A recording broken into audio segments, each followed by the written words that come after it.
అదే గురపగారిపల్లె government scheme కింద వేసే బోరు మాకు ఆర్డబ్ల్యూఎస్ నుంచి రిప్రజెంట్ చేయలేదు. అది సర్వే నెంబర్ వాళ్ళు చెప్తే కన్నా అది ప్రభుత్వ భూమి పట్టా భూమి మేము తెలియజేస్తాము.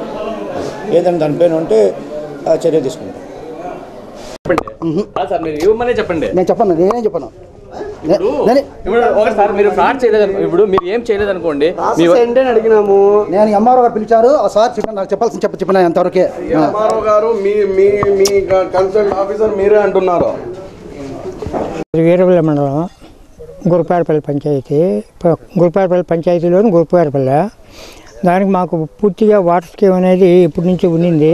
అది ఫెయిల్ అయిపోయిందనే ఉద్దేశంతో ఇప్పుడు మేము నీళ్ళు లేక పూర్తి ఇబ్బందులు పడిపోతున్నాము. ఆ 50 ఏళ్ళ పల్లె ఎక్కడనే కానీ నీళ్ళు పోయి మాకు మిథున్ రెడ్డితో మేము కన్సల్ట్ అయ్యి ఎంపీ కింద ఏదో శాంక్షన్ చేయించుకొచ్చుకున్నాము.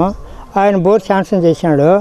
దానికి ఇప్పుడు తెలుగుదేశం కార్యకర్తలు ఆ బోరు పాయింట్ పెట్టే అతనికి బోరు పాయింట్ బండి అతనికి బండి పంపిద్దు, మీరు వస్తే మీ బండి కాల్ చేస్తామని చెప్పి ఆయన బెదిరించి బండి పంపించలేదు. అందుకు అధికారులు సంప్రదించి అధికారులే బోరు జిఆర్ లిస్టు పాయింట్ పెట్టినాడు. ఆర్డబ్ల్యూఎస్ జేఈ గారు ఉన్నారు, అందరూ కలిసి శాంక్షన్ చేయించి పాయింట్ పెట్టినారు. బండి వచ్చినప్పుడు టీడీపీ కార్యకర్తలు దాన్ని రాకూడదని చెప్పి ఆ బోరు బండి అతన్ని బెదిరించి మీ బండి కాల్ చేస్తామని చెప్పి చెప్పినారు. కాబట్టి